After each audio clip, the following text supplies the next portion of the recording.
हिन ॻोठ में ॿ बतकूं ऐं हिकिड़ी कुमी रहंदी आहे। तलाउ में गॾु रहण सां हिननि जी सुठी दोस्ती थी वई पाण में। ही पाण में ॾाढी सुठी ज़िंदगी गुज़ारींदा हुआ टई गॾु। हिकिड़े दफ़े सीउ ख़तमु थियण खां पोइ गर्मी वधण लॻी। गर्मी बि ॾाढी अची वई, उस तिखी, जंहिंजे करे तलाउ जो पाणी सुकण लॻो। टई परेशान थी विया। पाण में सलाह कयूं त हाणे असांजो छा थींदो, तलाउ सुकंदो थो वञे। हिकिड़ी बतक सोचियो, जेका होशियारु हुई, त कुझु न कुझु करिणो पवंदो, न त इहे कुमी त हिते मरी वेंदी हली। हिन सोचियो त असांखे जल्द जल्द ॿिए तलाउ ते वञिणो पवंदो। इहो ॿुधी कुमीअ चयो त हाणे तव्हां वेंदव हलिया, मां कीअं ईंदुसि। हिकिड़ी बतक हिन खे चयो त तूं टेंशन न कर, तोखे असां वठी हलंदासीं। बतक कुमीअ खे चयो त तूं हिते वेह, त असां हिकिड़ी लठ खणी अचूं ऐं तूं परेशान न थी जा, असां मोटी ईंदासीं, तोखे पाण सां गॾु वठी हलंदासीं। त कुमीअ चयुसि त लठ छाजे लाइ? पोइ बतक चयुसि त उहो तोखे पोइ ॿुधायूं था असां। कुमीअ चयो, ही वेंदा त मोटंदा ई कोन ऐं मूंखे अकेलो छॾे वेंदा।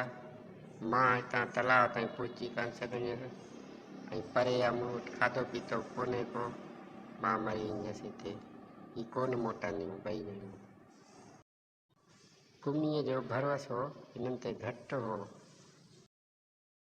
कुमीअ हिननि खे चयो त लठ छाजे लाइ था खणण वञो, मूंखे त सम्झ में ॻाल्हि कोन थी अचे। त पोइ बतक चयसि त तुंहिंजे लाइ था खणण वञूं, तूं चुंब हुन में विझिजा, त पोइ तोखे ॿिए तलाउ ताईं खणी हलंदासीं। पोइ सम्झ में ॻाल्हि आयसि। कुमीअ खे चयूं त तूं रुॻो ॻाल्हाइजांइ न, बाक़ी असां ॿिए तलाउ ताईं पहुची वेंदासीं, असां वञूं था लठ खणण। ही ॿई निकिरी पिया लठ ॻोल्हण जे लाइ हिकिड़े बाग़ में लथा। उते बाग़ में हिननि खे हिकिड़ी लठ ॾिसण में आई। उहा लठ हिननि खईं।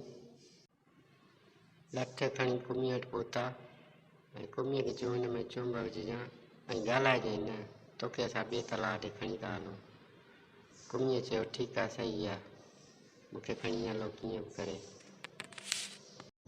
कुमीअ हिननि खे चयो त काठी त सॻी आहे न, ईअं न मूंखे मथे खणी हलियो उॾामो त पोइ मां किरी पवां, काठी भॼी पए। बतक कुमीअ खे चयो त तोखे असां खणी था हलूं, तूं असां ते इतबार कर, पर तूं पंहिंजो वात न खोलिजांइ, न त किरी पवंजांइ।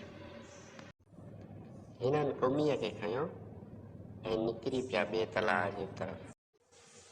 ही हिकिड़े ॻोठ जे मथां लंघिया ऐं उते हिननि खे माण्हुनि ॾिठो ऐं माण्हुनि सोचियो त ॾिस केॾा होशियारु आहिनि पखी, बतक जेके हिनखे कुमीअ खे खंयो था वञनि। हिते कुमीअ खे कावड़ लॻी त होशियारु त मां बि आहियां, पोइ हे तारीफ़ पखियुनि जी छो था कनि, बतकुनि जी, मुंहिंजी बि तारीफ़ कनि। हिते हिन ॻाल्हायो ऐं हीअ किरी पई हेठि ज़मीन ते।